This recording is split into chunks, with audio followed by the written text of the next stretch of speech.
अस्सलाम वालेकुम dear students, I am Mohammad Sajid Zahoor. Students, आज के लेक्चर में हम लाइंस के बारे में पढ़ेंगे। लाइन क्या होती है और स्लोप क्या होता है, लाइन के डिफरेंट टाइप्स के बारे में हम पढ़ेंगे कि आपके पास जो है वो पॉइंट स्लोप फॉर्म क्या होती है, 2 पॉइंट फॉर्म क्या होती है, स्लोप इंटरसेप्ट फॉर्म क्या होती है, या इसके अलावा सिंपल इंटरसेप्ट फॉर्म क्या होती है। ठीक है, और आपके पास टू लाइंस कब पैरेलल और परपेंडिकुलर होती हैं। तो स्टूडेंट्स, आज के लेक्चर में हम इन सारी चीज़ों के बारे में पढ़ेंगे। ठीक है, तो सबसे पहले हम इसका स्टार्ट लेते हैं स्लोप के साथ कि स्लोप आपके पास क्या होता है। कि अगर हमारे पास लाइन एल है कोई भी, ठीक है, और P1 और P2 ये कोई भी 2 पॉइंट्स हैं जो इस लाइन के ऊपर लाई कर रहे हैं। ठीक है, जैसा कि मैंने इधर लिखा भी हुआ, ये P1 और P2 ये 2 पॉइंट्स हैं जो इस लाइन एल के ऊपर लाई कर रहे हैं। तो स्टूडेंट्स, इधर जो स्लोप होता है ना, ये स्लोप हमारे पास एक रेशो होती है। किसकी रेशो होती है? ये आपके पास होता है राइज ओवर रन। ठीक है, ये हमने रेशो लेनी है rise over run. Rise mean के अपवर्ड जाना, मतलब हम अपवर्ड अगर जाते हैं, लेट्स सपोज इसी फिगर को मैं अगर थोड़ा सा एक्सप्लेन कर दूं, तो इसमें ये जो वर्टिकल पार्ट होता है ना, इस चीज़ को हम कहते हैं राइज, और जो हम हॉरिजेंटली जाते हैं इस चीज़ को हम कहते हैं रन। जैसा कि आप लोग ज़मीन पर चलते हैं वो हम हॉरिजेंटली है। ठीक है, तो ऊपर की तरफ जाना उसको हम कहते हैं राइज, और हॉरिजेंटल वे में मूव करना उसको हम कहते हैं रन। तो स्लोप जो होता है ये बेसिकली हमारे पास रेशो होती है। किसकी रेशो होती है? राइज ओवर रन की। ठीक है, या फिर इन अदर वर्ड्स आप इसको ऐसे भी कह सकते हैं कि जो स्लोप है ये हमारे पास रेशो होती है change in Y over change in X. Means कि ये y2 माइनस y1 जो है इसको हम चेंज भी कहते हैं। ठीक है, ये आपके पास क्या है? चेंज है। y में चेंज और x के अंदर चेंज की जो आपके पास रेशो होती है, इस रेशो को हम स्लोप कहते हैं। ठीक है, तो स्लोप जो है उसको हम बाज़ औक़ात इसके साथ भी डिनोट कर लेते हैं। ये आपका इक्वल होता है टेन ऑफ अल्फ़ा के। मींस के इन पॉइंट्स के दरमियान जो भी आपका एंगल बनता है अल्फ़ा, वो आपके पास टेन ऑफ अल्फ़ा अगर आप ले लें तो ये भी हमारे पास स्लोप ऐसे ही डिनोट करते हैं इस चीज़ को भी। ठीक है, तो स्टूडेंट्स, इसके बाद हम इस स्लोप की एक एग्जांपल आप लोगों को करवा देता हूँ कि अगर आपके पास ये कोई भी 2 पॉइंट्स हैं 1, 2 एंड 4, 6, अगर ये 2 पॉइंट्स कोई भी गिवन है तो इधर से हम इसका स्लोप जो है वो किस तरह से फाइंड करेंगे।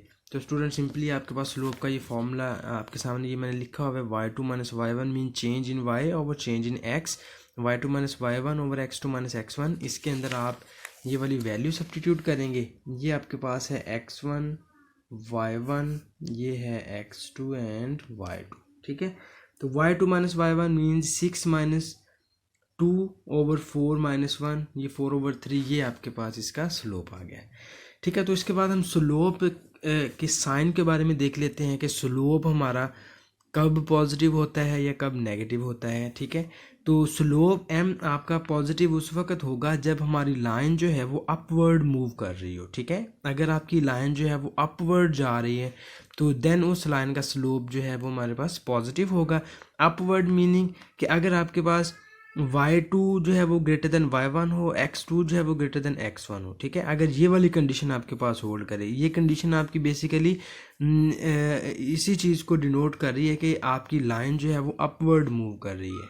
तो m आपका इधर से आ जाएगा y2 minus y1 over x2 minus x1। अगर y2 y1 से ग्रेटर है, x2 x1 से ग्रेटर है, तो देन इस स्लोप का जो साइन होगा वो पॉजिटिव होगा, या मीन्स आप इसको ये कह सकते हैं कि m जो है वो हमारा ग्रेटर देन 0 होगा। सिमिलरली अगर आपकी लाइन जो है वो डाउनवर्ड मूव कर रही है, ठीक है, डाउनवर्ड मूव करे और y2 आपका y1 से लेस हो, x2 आपका x1 से लेस हो। ठीक है, अगर ये कंडीशन आपके पास होल्ड करे, ये कंडीशन बेसिकली हमें बता रही है कि हमारी लाइन जो है वो डाउनवर्ड मूव कर रही है। तो देन हमारा जो स्लोप होगा वो नेगेटिव होगा। ठीक है, अगर आपकी लाइन जो है वो अपवर्ड मूव कर रही है तो स्लोप आपका पॉजिटिव होगा, अगर आपकी लाइन जो है वो डाउनवर्ड मूव कर रही है तो स्लोप आपका नेगेटिव होगा।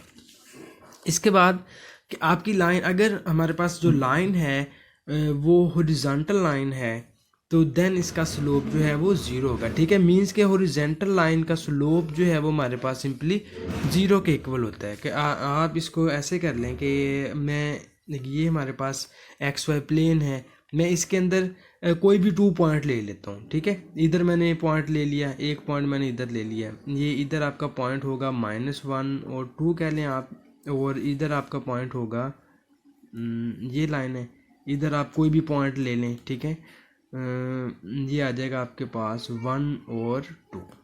ठीक है, मीन्स के अब ये क्योंकि लाइन हमारी स्ट्रेट है तो ये इसके जो y कंपोनेंट्स हैं वो दोनों सेम होंगे। ठीक है, इधर भी 2 है, इधर भी 2 है, मीन्स के आपका y1 और y2 जो है ये दोनों इक्वल हैं, y1 भी 2 है, y2 भी 2 है। तो इसीलिए जब आपकी लाइन हॉरिजॉन्टल होगी तो उसका स्लोप 0 होगा। इसका स्लोप 0 होने का मतलब क्या है कि इसमें y1 और y2 ये दोनों इक्वल हो जाएंगे और y1 माइनस y2 हमारे पास ये 0 हो जाएगा, क्योंकि स्लोप का फार्मूला अभी हमने देखा वो क्या होता है, m इक्वल होता है y2 minus y1 over x2 minus x1। तो जब y2 माइनस y1 ये 0 आ जाएगा, आप इधर सब्स्टिट्यूट करेंगे y2 माइनस y1 0, तो ये 0 ओवर x2 माइनस x1 ये हमारे पास 0 आ जाएगा। ठीक है, तो इधर से ये स्लोप हमारा 0 हो जाएगा। इसी तरह से अगर लाइन हमारी वर्टिकल है, मीन्स के आपके पास जो लाइन है वो कुछ इस तरह से डिफाइन है कि इधर और इधर ये हमारे पास 2 पॉइंट्स हैं, इन पॉइंट्स को हम ज्वाइन कर रहे हैं, ये वर्टिकल लाइन है। इसके लिए आप कह लें कि ये आपके पास 1 और 2 है डिस्टेंस, और इधर जो है ये हमारे पास ये भी आ जाएगी 1 एंड 5 कर लें आप। ठीक है, ये मैं जनरल जस्ट समझाने के लिए इसका बता रहा हूँ। तो इसमें देखें, जब लाइन आपकी वर्टिकल होती है तो वर्टिकल लाइन में जो एक्स वाली एंट्रीज होती हैं वो सेम होती हैं। तो इन लाइन में अगर आप देखें तो ये आपके पास x1 है, ये आपके पास x2 है। तो जब लाइन आपकी वर्टिकल होगी तो उसमें x1 वाली एंट्रीज जो हैं वो सेम होगी, जब लाइन आपकी हॉरिजॉन्टल होगी तो उसमें y वाली एंट्रीज जो हैं वो सेम होंगी। तो इसमें x1 और x2 ये दोनों आपके पास इक्वल हैं। जब x1 x2 इक्वल हो जाएगा तो इधर से हम कह सकते हैं कि x2 माइनस x1 ये हमारे पास 0 के इक्वल हो जाएगा।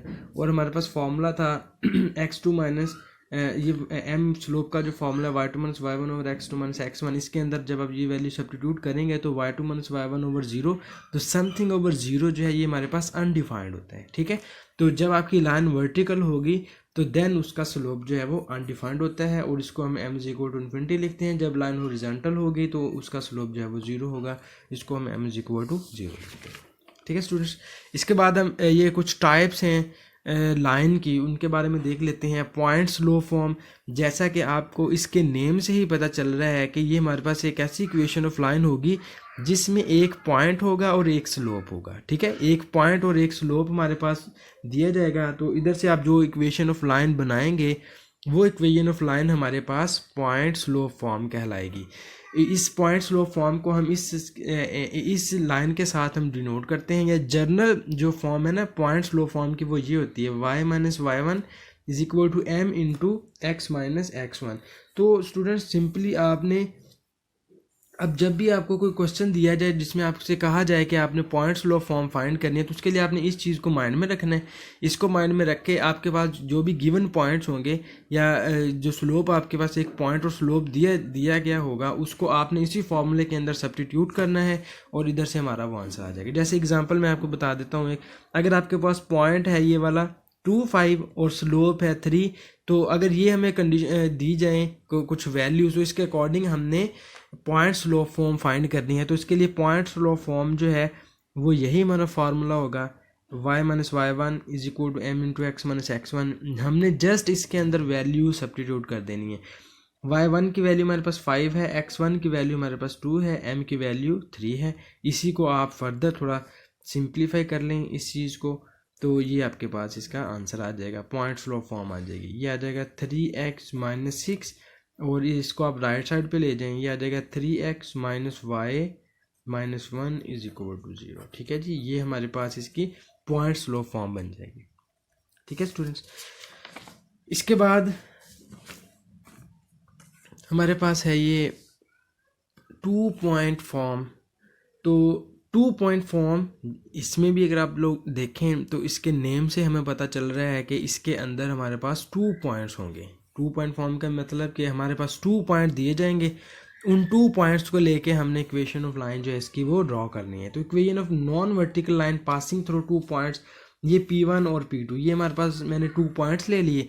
तो इन 2 पॉइंट्स से कि इनकी मदद से हम जो 2 पॉइंट फॉर्म ड्रा करते हैं वो 2 तरह से कर सकते हैं, ये दोनों ही ठीक होती हैं। आप ये इक्वेशन ऑफ लाइन जो है वो आप P1 पॉइंट के साथ भी डिफाइन कर सकते हैं, P2 पॉइंट के साथ भी डिफाइन कर सकते हैं। तो ये आ जाएगा y माइनस y1, ये ऊपर वाली जो है ये P1 पॉइंट के ऊपर डिफाइन की गई है इक्वेशन ऑफ लाइन, ये नीचे वाली जो है ये P2 पॉइंट पे की गई है। तो आप इन दोनों में से अपनी मर्जी से किसी भी पॉइंट पे 2 पॉइंट फॉर्म जो है वो उसको ड्रॉ कर सकते हैं। तो y minus y1 is equal to y2 minus y1 और x2 minus x1 into x minus x, ये चीज़ जो है आपके पास ये 2 पॉइंट फॉर्म है, ठीक है। ये P1 पॉइंट पे है, ये P2 पॉइंट पे है। तो ये आप लोगों पे है कि आप लोग इसको किसी भी पॉइंट के ऊपर इनको ड्रॉ कर सकते हैं। तो इसी चीज़ इसको मज़ीद मैं एक्सप्लेन कर देता हूँ एक एग्जांपल के ज़रिए। ये हमारे पास एग्जांपल है, इसमें 2 पॉइंट्स दिए गए हैं 3 माइनस 1 और 2 3। तो इधर से मैंने जस्ट इक्वेशन ऑफ लाइन जो है वो हमने फाइंड करनी है, ठीक है। तो इक्वेशन ऑफ लाइन फाइंड करने के लिए हमें जर्नल इसका फॉर्मूला जो है वो 2 पॉइंट फॉर्म का पता है, क्योंकि हमें इस स्टेटमेंट से पता चल रहा है कि इसके अंदर 2 पॉइंट्स हैं। तो इसका मतलब हमारे पास इधर 2 पॉइंट फॉर्म आएगा। अब स्टूडेंट जितनी भी हम ये इक्वेशन ऑफ लाइंस की टाइप्स हम पढ़ रहे हैं, तो ये सारी टाइप्स आपके पास क्वेश्चन में ये बिल्कुल भी मेंशन नहीं होगा कि आपने इसकी पॉइंट स्लोप फॉर्म फाइंड करनी है, ये 2 पॉइंट फॉर्म फाइंड करनी है, या कोई भी और इसके अलावा जो हम पढ़ेंगे वो करनी है, ठीक है। तो ये आप लोगों को क्वेश्चन को देख के आप लोगों ने खुद से जजमेंट करनी होती है कि आप क्वेश्चन जो है उसके अकॉर्डिंग आपकी कौन सी लाइन बन रही है। अब जैसे इसके अंदर 2 पॉइंट्स दिए गए हैं, तो इधर से हमें पता चल रहा है कि ये 2 पॉइंट फॉर्म होगी, ठीक है। तो इनकी मदद से मैं ये 2 पॉइंट फॉर्म जो है वो करूँगा, ठीक है। तो ये मैंने फर्स्ट वाली फॉर्म जो P1 पॉइंट के लिए थी, मैंने वो वाला इसका फॉर्मूला यूज़ किया इधर, और उसके अंदर मैंने x1 x2 y1 y2 की ये सारी वैल्यूज़ जो हैं वो मैंने इधर सब्स्टिट्यूट कर दी हैं। वैल्यू सब्स्टिट्यूट करने के बाद इसको आप थोड़ा सा सिंप्लीफाई करेंगे तो ये आपके पास जो फाइनली इसकी 2 पॉइंट फॉर्म आ जाएगी, ठीक है स्टूडेंट्स। इसके बाद स्टूडेंट्स आपके पास नेक्स्ट जो इसकी फॉर्म है वो स्लोप इंटरसेप्ट फॉर्म है। तो स्लोप इंटरसेप्ट फॉर्म में हमारे पास क्या होता है कि जैसे कि इसके भी नेम से हमें पता चल रहा है कि इसके अंदर एक स्लोप होगा और एक इंटरसेप्ट होगा। तो इसमें स्लोप जो है वो आपका m दिया हुआ है और y इंटरसेप्ट इसमें होगा, उसको हम डिनोट करेंगे c के साथ। तो इधर से जो आपके पास स्लोप इंटरसेप्ट फॉर्म, इसकी जनरल फॉर्म जो होती है उसको हम डिनोट करते हैं y is equal to m x plus c के साथ, ठीक है। y is equal to m x plus c, इसमें जो m है ये हमारे पास स्लोप है और ये जो c है ये हमारे पास इधर इंटरसेप्ट है, ठीक है। ये y इंटरसेप्ट हम इधर कॉमनली लेते हैं, ये आपके पास इंटरसेप्ट है इसका। तो इसकी मदद से आप जो इक्वेशन ऑफ लाइन फाइंड करेंगे उस इक्वेशन ऑफ लाइन को हम स्लोप इंटरसेप्ट फॉर्म बोलते हैं। इसकी भी मैं आपको एक एग्जांपल करवा देता हूँ छोटी सी, कि अगर आपके पास हमने इक्वेशन ऑफ लाइन फाइंड करनी है जिसका स्लोप 2 दिया गया है, y इंटरसेप्ट 5 दिया गया, ठीक है। तो ये slope m is equal to 2 आ गया हमारे पास, c इज इक्वल टू 5 आ गया। फॉर्मूला हमारे पास क्या है, y is equal to m x plus c. तो इसके अंदर आप ये m और c की वैल्यू सब्स्टिट्यूट करें तो y इज इक्वल टू आ जाएगा 2x प्लस 5, ठीक है। तो ये सिंपली आपके पास पॉइंट स्लोप फॉर्म बन गई। इसके बाद आपके पास एक और फार्मूला होता है intercept form of equation of line. तो इंटरसेप्ट फॉर्म में ये होता है कि आपके पास इसमें पॉइंट नहीं दिया गया होता, इंटरसेप्ट फॉर्म में पॉइंट नहीं होता, इसमें जस्ट हमारे पास x इंटरसेप्ट और y इंटरसेप्ट ये दोनों दिए गए होते हैं। x इंटरसेप्ट अगर हमारे पास a है और y इंटरसेप्ट हमारे पास b है, तो देन ये दोनों इधर से जो आपके पास इंटरसेप्ट फॉर्म बनेंगी वो x over a plus y over b is equal to 1 आ जाएगा, ठीक है। तो ये चीज़ जो है ये आपके पास स्लोप इंटरसेप्ट फॉर्म ये दी गई है इधर, ठीक है। इसके अंदर हमारे पास x इंटरसेप्ट भी होगा और y इंटरसेप्ट भी होगा। तो इसकी मदद से जो आपके पास इक्वेशन ऑफ लाइन बनेगी उस इक्वेशन ऑफ लाइन को हम इंटरसेप्ट फॉर्म बोलते हैं, ठीक है। तो ये इसकी एग्जांपल भी इसी तरह से होगी कि इसके अंदर दोनों इंटरसेप्ट होंगे, आपने जस्ट उनकी वैल्यू इधर सब्स्टिट्यूट करेंगे तो ये हमारे पास इंटरसेप्ट फॉर्म आ जाएगी इसकी। इसके बाद लास्ट पे हम देखते हैं कि लाइन जो है वो हमारे पैरेलल कब होती हैं और परपेंडिकुलर कब होती हैं। 2 लाइंस L1 और L2 ये हमारे पास उस वक्त पैरेलल होंगी। L1 लाइन का स्लोप जो है इसको हम M1 से डिनोट कर रहे हैं, L2 लाइन के स्लोप को हम M2 से डिनोट कर रहे हैं। तो ये टू लाइंस हमारे पास पैरेलल उस वक्त होंगी अगर ये दोनों स्लोप्स जो हैं वो इसके इक्वल आ जाएंगे। ठीक है, अगर टू लाइंस पैरेलल कब होंगी, जब उनके स्लोप्स इक्वल आ जाएंगे। और टू लाइंस परपेंडिकुलर कब होंगी, जब उनके स्लोप की प्रोडक्ट जो है वो -1 के इक्वल आ जाए। तो लाइंस का पैरेलल और परपेंडिकुलर होना ये इनके स्लोप्स पे डिपेंड करता है। हमने अगर आपके पास कोई भी टू लाइंस हैं उनको चेक करना है कि ये पैरेलल हैं या परपेंडिकुलर हैं, तो इसके लिए सिंपली आप लोग क्या करेंगे, दोनों लाइंस के स्लोप फाइंड करेंगे। अगर उनके स्लोप इक्वल आ जाएंगे तो वो लाइंस पैरेलल होंगी। अगर उन दोनों स्लोप्स की प्रोडक्ट -1 के इक्वल आ जाएगी तो वो आपके पास लाइन जो है वो परपेंडिकुलर होगी। ठीक है स्टूडेंट्स, तो आज के लिए ये चीज़ें हमने अंडरस्टैंड करनी है। ठीक है जी, थैंक यू, अल्लाह हाफिज़।